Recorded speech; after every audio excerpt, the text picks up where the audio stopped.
যে সাপের কামড় খেয়েছেন সে সাপকেই পেলে পুষে রাখার জন্য বাড়িতে নিয়ে এসেছেন চাঁদপুরের এই যুবক।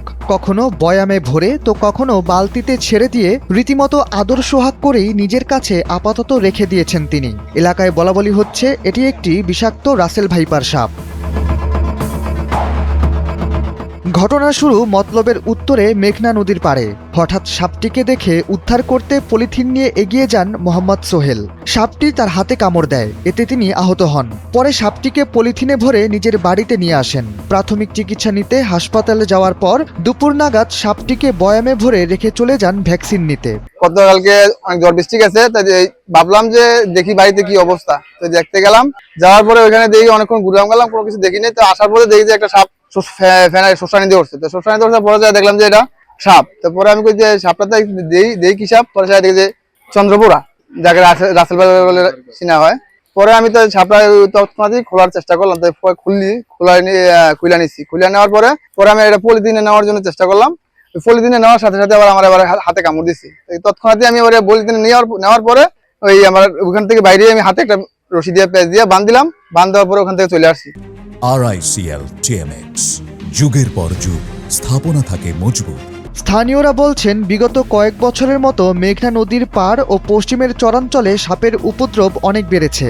গত বছর এখানেই মারা হয়েছিল বেশ কয়েকটি রাসেল ভাইপার সাপ। প্রায় সময় এলাকার হাসপাতালগুলোতে প্রতিষেধক না থাকার কথাও জানিয়েছেন তারা। সরকারের কাছে বিনীত অনুরোধ যে রাসেল ভাইপারের ভ্যাকসিন, আমাদের মরাদন হসপিটালটা আছে, আমরা দীর্ঘদিন আগেও গিয়েছিলাম, বিভিন্ন রোগী নিয়ে আমরা যাই, ঠিক আছে। আমরা যাওয়ার পরে আমরা সর্বাত্মক যে ভ্যাকসিনটা পাওয়া দরকার, আমরা সাথে সাথে ওইটার কোনো প্রতিরোধ করার মতো কোনো ভ্যাকসিন আমাদের কাছে নাই। লঞ্চঘাটের দক্ষিণে আমরা নদীতে জালটাল ভাই, কিন্তু এই রাসেল ভাইরাস কোথা থেকে আসে জানি না। এই বছরের ভিতরে দুইটা আমাদের এলাকায় দুইটা রাসেল ভাইরাস ধরা পড়ছে, একটা মারা হয়েছে আর আজকে একটা ধরা, তারপরে কামড় দিয়েছে। এটা সেই মতলবে রাসেল ভাইপার নিয়ে আলোচনা শুরু হওয়ার পর চাঁদপুর সরকারি জেনারেল হাসপাতালের তত্ত্বাবধায়ক ডাক্তার AKM মাহবুবুর রহমান জানিয়েছেন, জেলায় পর্যাপ্ত অ্যান্টিভেনম রয়েছে। বর্ষা শুরুর আগেই 200টির বেশি অ্যান্টিভেনম মজুদ রয়েছে এই জেলায়, কারণ প্রতি বছর বর্ষার সময় এই এলাকায় রাসেল ভাইপারের উপদ্রব চোখে পড়ার মতো। সে কথা মাথায় রেখেই এবার আগেভাগে ব্যবস্থা নেওয়া হয়েছে। এই যে সাপে কাটার যে ভেনম, এটার দাম সম্পর্কে আইডিয়া আছে কিনা? আমি বলি একটা রোগীর 10টা ইঞ্জেকশন লাগবে, মানে ন্যূনতম 10টা। যদি 10টা দিয়ে তার মানে যে কাজ হলো না, তাহলে আবার 10টা, মানে 12টা বা 14টা না, ঠিক আছে।